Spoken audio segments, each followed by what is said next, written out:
Halo semuanya, perkenalkan nama saya Frisayu. Jadi pada video kali ini saya akan membahas sesuatu yang sangat penting bagi keuangan negara. Namun seringkali banyak orang yang belum benar-benar memahaminya, yaitu tentang surat utang negara atau yang sering disingkat dengan kata SUN. Mungkin kita pernah dengar istilah obligasi pemerintahan, ORI, dan SBR. Nah, itu semua termasuk dalam kategori surat utang negara. Tapi, apa sebenarnya SUN itu? Bagaimana cara kerjanya? Dan mengapa negara kita harus berutang melalui surat seperti ini? Yuk kita bahas satu persatu dengan santai dan lengkap supaya teman-teman tahu bagaimana konsepnya. Halo kakak. Halo kak, namanya siapa? Nama aku Sedaka, bisa panggil aku. Oh iya kak, mau nanya sedikit boleh ya? Aku mau nanya tentang surat utang negara. Kira-kira surat utang negara itu apa ya kak? Surat utang negara adalah surat berharga yang diterbitkan oleh pemerintah sebagai bukti utang kepada pemegangnya. Dengan kata lain, ketika seseorang membeli SUN, artinya ia meminjamkan uang kepada negara dan negara akan membayarkan pokok beserta bunganya dengan waktu yang sudah ditentuin. Oh begitu kak. Untuk tujuan penerbitan surat utang negara sendiri apa saja ya kak? Yang aku tahu itu ada 3 kak. Yang pertama menutup defisit APBN, yang kedua adalah membiayai pembangunan proyek nasional, yang ketiga adalah mengelola utang yang sudah ada. Oke baik kak, terima kasih ya atas waktunya. Oke teman-teman, kita lanjut tanya ke yang lain ya. Halo kakak. Halo kak, namanya siapa?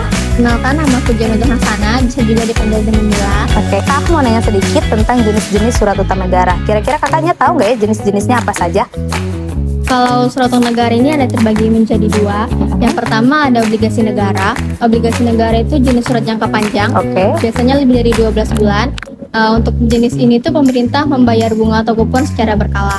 Contohnya itu seperti ORI, Obligasi Retail Indonesia, dan FR, Fixed Rate. Yang kedua itu ada surat berbendahara negara atau bisa juga disebut dengan SPN. SPN ini kurang dari 12 bulan. Dan pemerintah tidak membayar secara berkala, tapi dijual dengan diskon dan dibayar penuh pada saat jatuh tempo. Oh begitu kak. Nah untuk surat utang negara sendiri kira-kira bisa dibeli apa saja ya kak? Kalau untuk surat utang negara ini bisa dibeli oleh lembaga keuangan, di bank atau asuransi. Selanjutnya bisa dibeli oleh investor dalam negeri maupun luar negeri. Dan yang terakhir bisa dibeli oleh masyarakat umum melalui produk retail seperti ORI dan SBR atau Saving Bond Retail. Oh begitu, itu saja kak?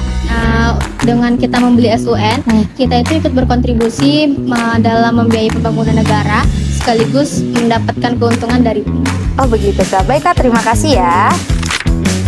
Nah, karena informasinya kurang lengkap, aku tanya-tanya ke yang lain dulu ya. Halo kak, namanya siapa? Nama saya Syakila Nanda. Oke kak Nanda, aku sedikit mau bertanya nggak apa-apa ya. Aku mau nanya tentang manfaat surat utang negara. Kira-kira kakaknya tahu nggak ya?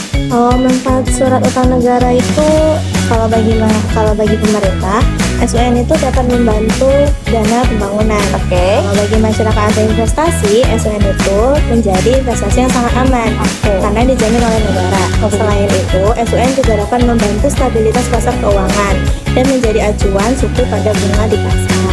Oh begitu kak. Untuk resikonya sendiri, kira-kira kakaknya tahu nggak ya? Oh, kalau untuk resiko surat utang negara sendiri, yang pertama itu ada resiko pasar. Oh begitu kakak. Untuk resiko membeli surat utang negara sendiri itu ada apa saja ya kak?